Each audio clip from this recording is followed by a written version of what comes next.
Meet Gomer Pyle, Musical Marie. Weeknights at 9:30 on MeTV 19.1.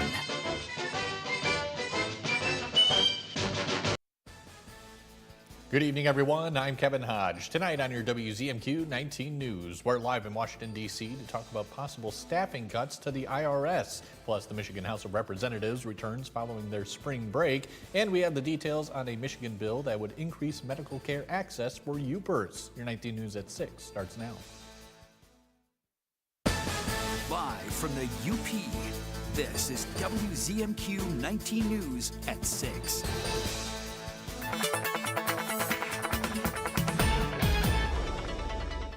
Hello, everyone. I'm meteorologist Tom DeVecchio. Things are going to be a little brisk for tonight, though the winds will gradually taper off as we go on through the night. Temperatures dropping close to 30 degrees by daybreak, and we should have some clearing skies and what will set up to be, I think, a pretty nice, albeit cold day as we head on toward Wednesday. You can see most of the UP here in the 20s to near 30. And we've got some moons through the clouds there. That means at least partly cloudy skies. More details coming up later in the show. Kevin? Tom, thanks very much. 2 people are being charged with certain degrees of murder out of Minnesota in a drive-by shooting incident, one of them being an Ishpeming resident. The 2 suspects, 1 man and 1 woman, were arrested in a traffic stop in Ishpeming this morning. One suspect, a 35-year-old man from Moorhead, Minnesota, is charged with 2 counts of second-degree murder and 1 count of attempted first-degree murder. The other suspect, a 32-year-old woman from Ishpeming, is charged with aiding the second-degree murder. The 2 are being held at the Marquette County Jail while awaiting extradition. Today marks tax day. It's the deadline for people to file their tax returns, but there could be major changes at the IRS that could impact future tax seasons. Our Washington, D.C. correspondent Rachel Knapp now joins us live. Rachel, good evening. What are you hearing? Oh, good evening, Kevin. So we know that the administration is looking to reduce the size of the government workforce, including at the IRS. But an economist that I spoke with says making these staffing cuts before simplifying the tax code is like putting the cart before the horse. According to reports, the IRS could cut as many 20,000 staffers.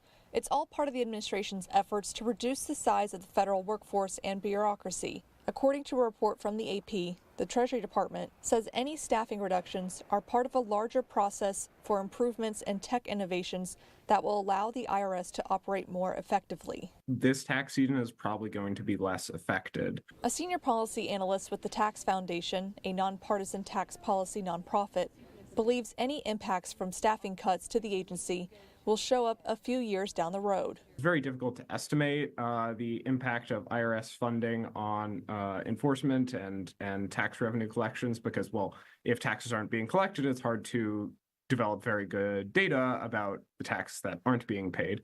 But you can expect that you would reasonably expect some less tax revenue being collected, and in the future also lower quality service, so lower responsiveness rates and more common delays on refunds and return processing, especially if we encounter a crisis like COVID. He adds you could theoretically justify reducing the IRS headcount if you simplify the tax code and make it dramatically easier to administrate. The U.S. tax code is quite complex, and you need people to handle collecting revenue. At the end of the day, the IRS is an enforcement agency and a service agency. The people responsible for your tax laws are Congress. So I think there's a lot of sort of misdirected frustration. Not to say the IRS is perfect, but there's a lot of misdirected frustration that really belongs at the halls of Congress. Kevin, the congressional Republicans are looking to make the 2017 Tax Cuts and Jobs Act permanent. Now, according to the Tax Foundation, that legislation overhauled the federal tax code by reforming individual and business taxes. Now, the analyst I spoke with says that those changes made things a little bit more simpler for people when they were filing their taxes. But if there are changes to the tax code, people are going to be looking for guidance from places like the IRS in order to better understand those changes. So they say that if there's any cuts to revenue or even workforce, it could potentially impact the help that people might need. Back to you. Rachel, thank you very much. Michigan's House of Representatives met today for the first time following a 2-week spring break. Lawmakers are jumping back into work on bills surrounding roads, education, and public safety. Our Michigan Capitol correspondent Sophia Murphy has more from the Speaker of the House on the upcoming agenda. Lawmakers hit the ground running, picking up work on bills in committee and taking votes on the House floor. One of the lawmakers' first priorities now that they're back is finishing work on a package of education bills they hope will help both students and teachers. What we're trying to do is we're trying to modernize the curriculum to focus on real-life skills. Back in March, a new piece of legislation was introduced to create a dedicated public safety fund. House Republicans discussed those bills today, emphasizing that while they know the budget will need to be downsized, they want to make sure counties are rewarded for keeping their streets safe. How do we make their communities safer? How do we ensure that they have the resources they need dedicated to public safety? Just last week, the Speaker of the House took a trip to D.C. with Governor Whitmer.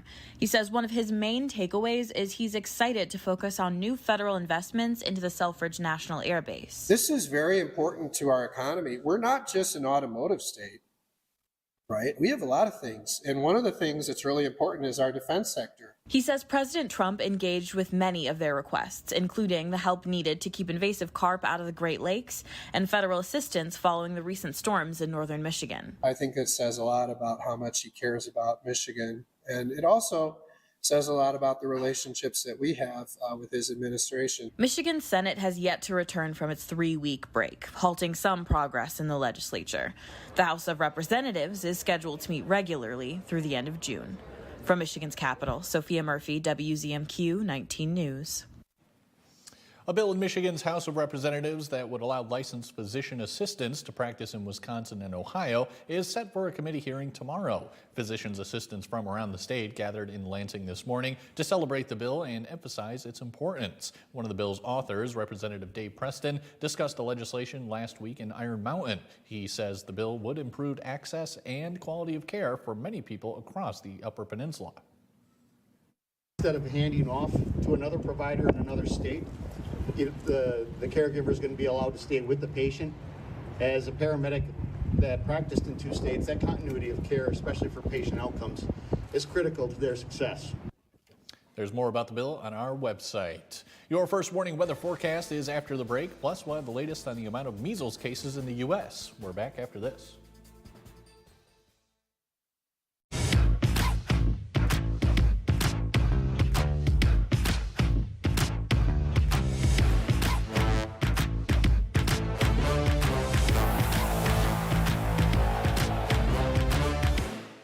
John's Auto is quickly becoming everybody's favorite place to get their car fixed.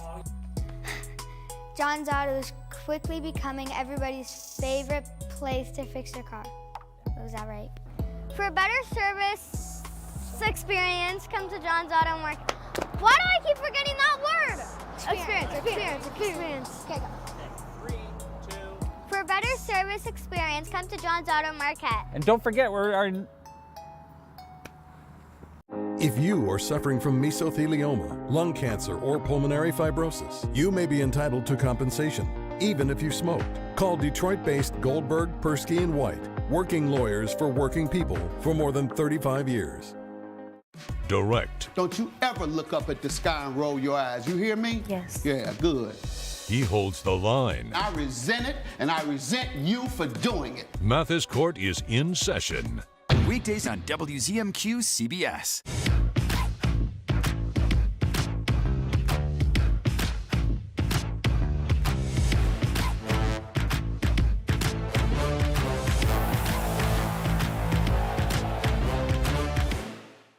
Tonight's weather is brought to you by Shunk Furniture. Mr. Mattress here. It's our free box spring event. It happens only once a year. Buy any mattress from our Mr. Mattress collection and the foundation's free. Any size, twin, full, queen, or king. 7 different models to choose from.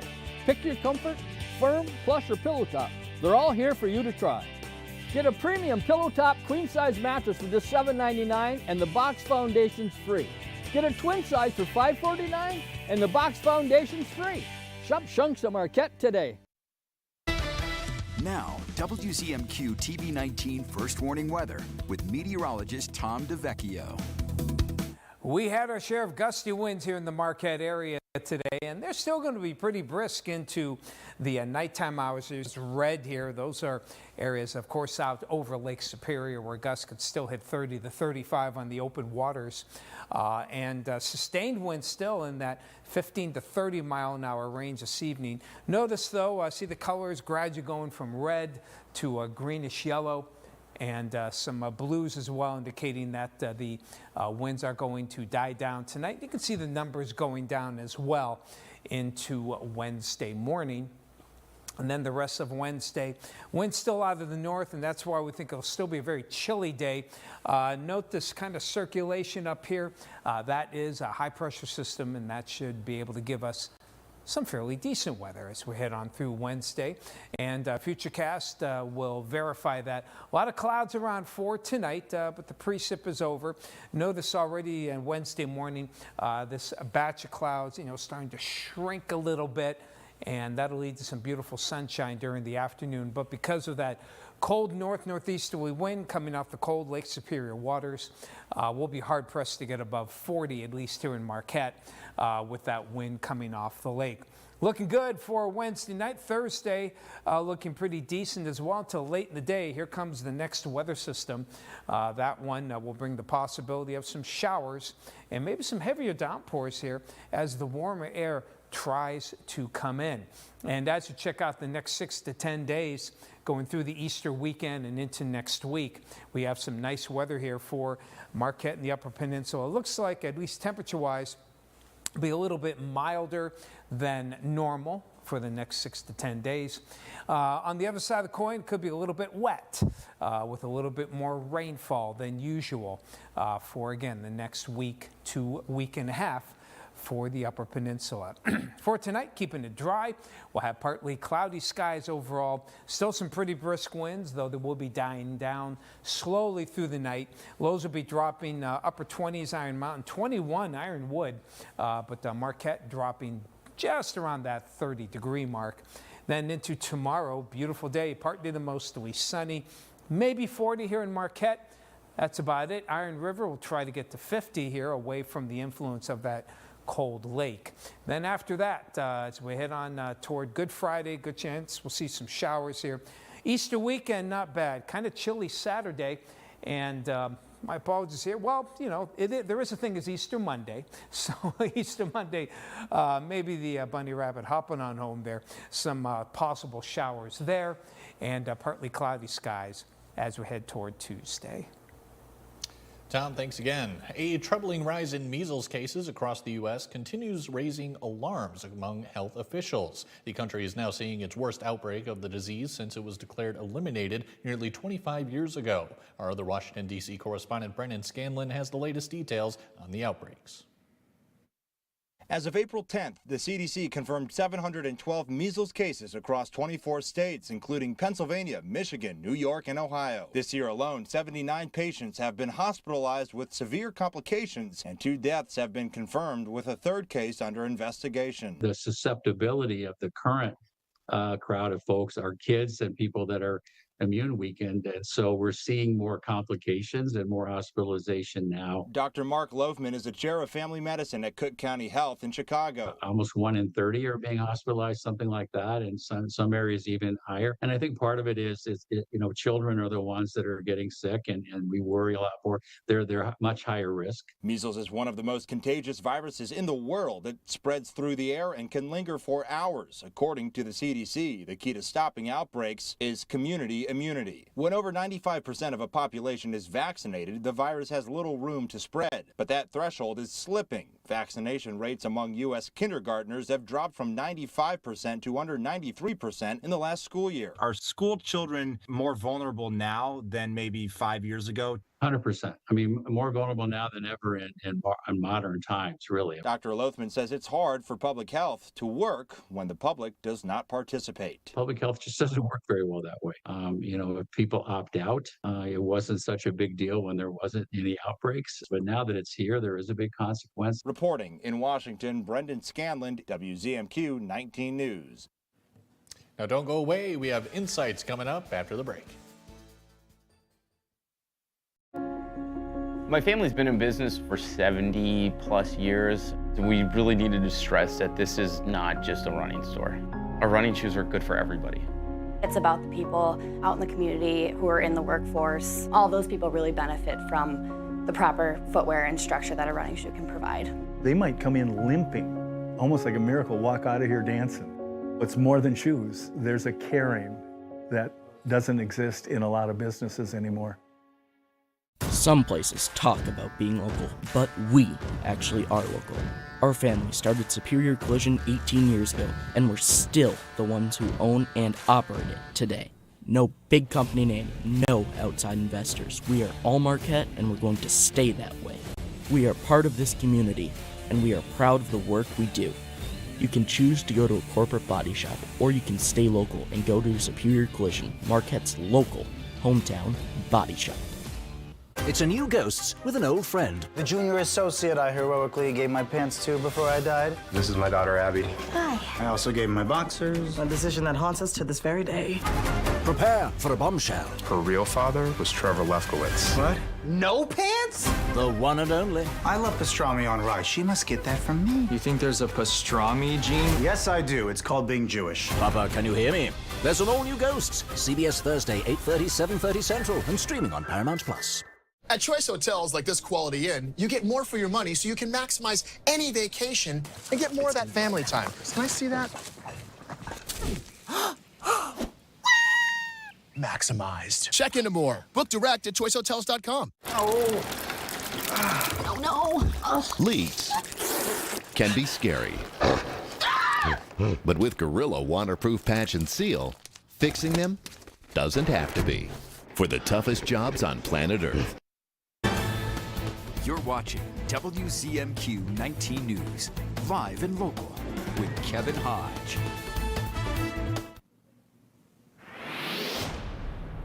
Welcome back, everyone. It's National Public Safety Telecommunicators Week. We're here to talk about the role of telecommunicators play in our communities is State 911 Administrator for the Michigan State Police, Amy Thomas. Amy, thanks so much for joining us today.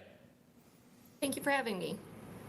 Well, let's talk about Public Safety Telecommunicators Week. What exactly is it? So, National Public Safety Telecommunicator Week is celebrated every April. It's a time to recognize and honor the unseen heroes of public safety, the 911 telecommunicators. They really are the first link in the chain of emergency response, and it's our chance to shine a light on their dedication and the critical role they play in keeping the community safe. Sure, and can you tell us more specifically what role telecommunicators do or have every day to help Michigan residents? It's far and wide. So they answer emergency and non-emergency calls. They provide life-saving instructions, dispatch first responders, and coordinate efforts behind the scenes. They are trained to remain calm. They gather critical information in seconds, and they make quick decisions that could mean the difference between life and death. Right, absolutely. So what are the staffing levels in Michigan right now for such a critical role?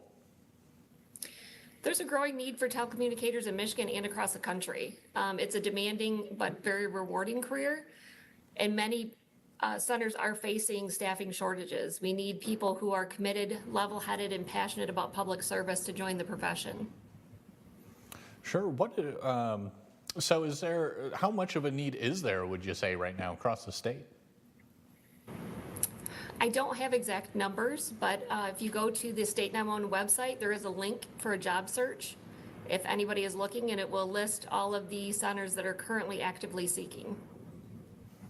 Sure. So what else do you think citizens should know about telecommunicators when they're talking to them, when they're on the other end of the call, people call up? What do you think they should keep in mind when they're communicating with these telecommunicators? I think the biggest thing, because they don't have a face that they're looking at, that they do truly care. They may not be physically on the scene, but they're there emotionally right there with the caller, guiding them through some of the most difficult moments in their life. They hear the fear, the pain, the confusion, and they carry that with them.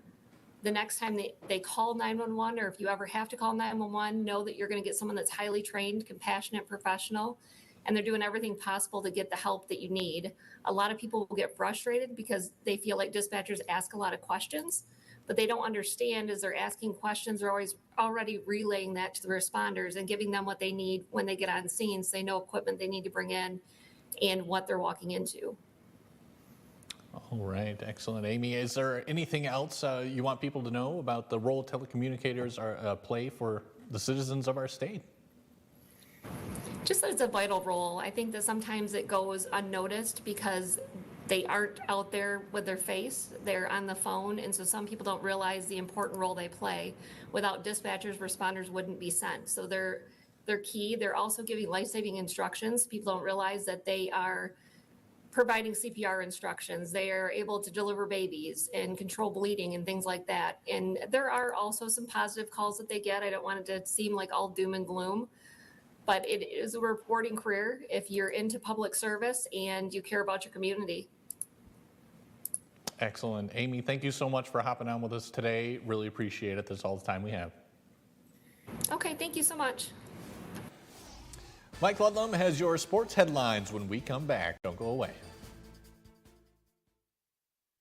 Shop our huge selection of Amish crafted dining room sets at Kirkish Furniture in Houghton. Browse our large in-stock collection and customize with a special order with 1-year no-interest financing available, plus free delivery. Shop Kirkish Furniture today. This job, it's about sacrifice for something nobler than yourself. Here goes everything. The FBI's are back in action. Move, move, move! We can stop this. Eyes open, safety's on. Look at your back. Tracking down people who don't want to be found is our specialty. CBS Tuesday is FBI night. Well done, everybody. The FBI's are all new. CBS tonight at 8/7 Central and streaming on Paramount Plus. Closed captioning sponsored by Range Bank of Upper Michigan.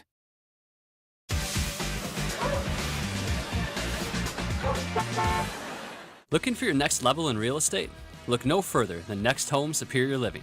Stephanie's not just any realtor. She's energetic, talented, equipped with the latest technology, and decades of experience to serve you better.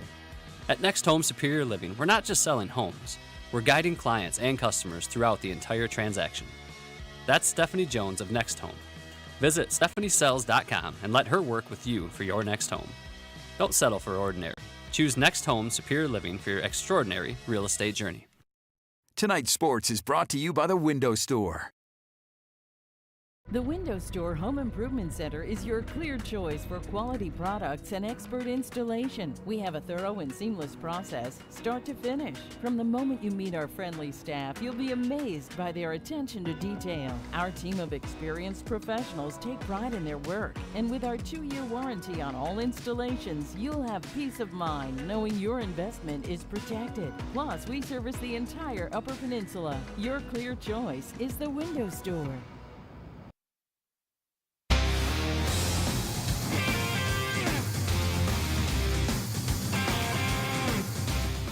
Good evening, everyone. Spring practice has wrapped up for the Michigan Tech football team. Head coach Dan Metlack credits the facility staff for keeping the field in very good condition to get 15 workouts in the books. Metlack says after losing 30 players, this might be a bit of a rebuild. Since the time we got off the bus from Saginaw, all the guys coming back on our roster have been a pretty good mindset in terms of what we did with the offseason program. You get to 7 wins last year. Our guys are hungry to get back on the field, see if we can keep building this thing in the right way. And there are going to be incoming guys, obviously very important as well. So, next step, get through summer and get our guys bigger, faster, stronger at that point. So we're coming into August with the right mindset going into the Bemidji game. I think we're all really looking forward to making it better, building on what we had. Obviously, we lost some guys, but I think that we are all hungry and ready to kind of get back out there and really prove what this new, version can do going forward. That game against Bemidji State is at home Thursday, August 28th. NMU defeated Minnesota Duluth 20-9 in an inter-squad game at the Superior Dome Saturday. Starting quarterback Aiden Hort did not play for the Wildcats, but head coach Shane Richardson says he liked what he saw from number 12, Duke Schovald, and number 14, Austin Riddle. Both of them had good success. They probably both have things that we're going to need to do better and sharper. I think that's the beauty of the whole thing as a coach is we can go back to the film next week and be able to really tune some things up and really sharpen some things. But I like both of them. I thought they both did some adequate things in both the run and the pass game and in the read game. I thought they both made some good reads. Number 20 coming up is Noah Dolbert from Dearborn, Michigan. He scored 3 touchdowns, including this one from 35 yards. NMU also opens the season at home Thursday, August 28th against Minnesota State Moorhead. 6 of the 12 GLIAC Commissioners Award winners for the winter sports season have ties to the Upper Peninsula.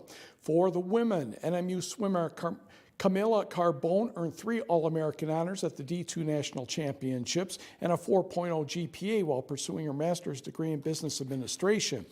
Escanaba grad Nicole Kameen of national champion Grand Valley State has a 3.69 in elementary education, and NMU swimmer Mia Strasny earned 3 All-American second-team honors at the D2 National Championships, a 4.0 in biology and physiology. On the men's side, Wildcat swimmer Leo Knowles had a bronze medal in the 50 and 100-yard freestyles and a silver in the 200 freestyle relay at the national championships, a 3.69 in athletic coaching. Lake Superior State basketball player Hunter Sober also named, as long as Michigan Tech's first-team All-American basketball player Marcus Tomaszek. And Kevin, we'll send it back to you. Mike, thank you very much. Today, students from Delta and Menominee counties are raising awareness about the dangers of underage drinking. Delta County Communities That Care partnered with 5 local grocery stores and law enforcement for a sticker shock. The group put stickers on alcohol products, warning buyers it is illegal to provide alcohol to those under 21. Communities That Care aims to help students live healthier lives, especially as underage drinking remains a prevalent issue. I did a survey of 1,500 students in Delta County, and 61% of them said they drank alcohol or have had alcohol, and most of the alcohol was purchased by adults. Our initiative is to give our community tools and equip them to help protect the students that we have. Delta County Communities That Care offers programs and resources for people struggling with or working to prevent substance abuse. Tom DeVecchio has our final look at weather when we come back.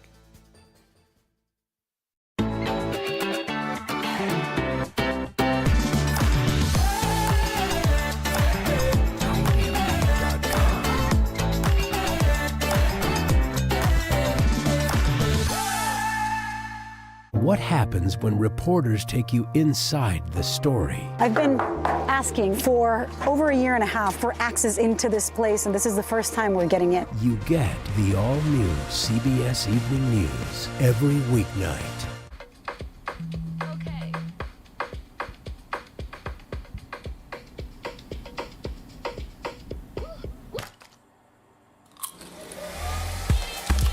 Getting ready, we all have our routine.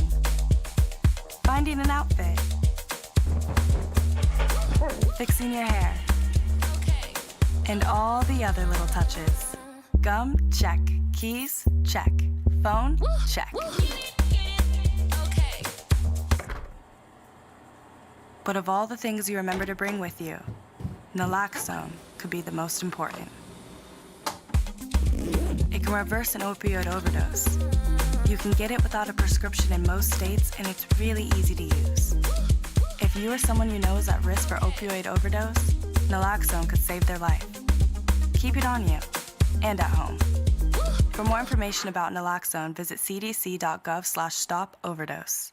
She's inquisitive. What led to this young lady finding you in this compromising situation? And firm. The only thing that matters in this particular courtroom, sir, is how I see it. Watch Equal Justice with Judge Ebony K. Williams. Weekdays on WZMQ CBS.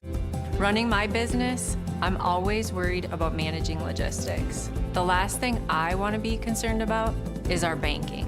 That's why I use First Bank. They make it all about me.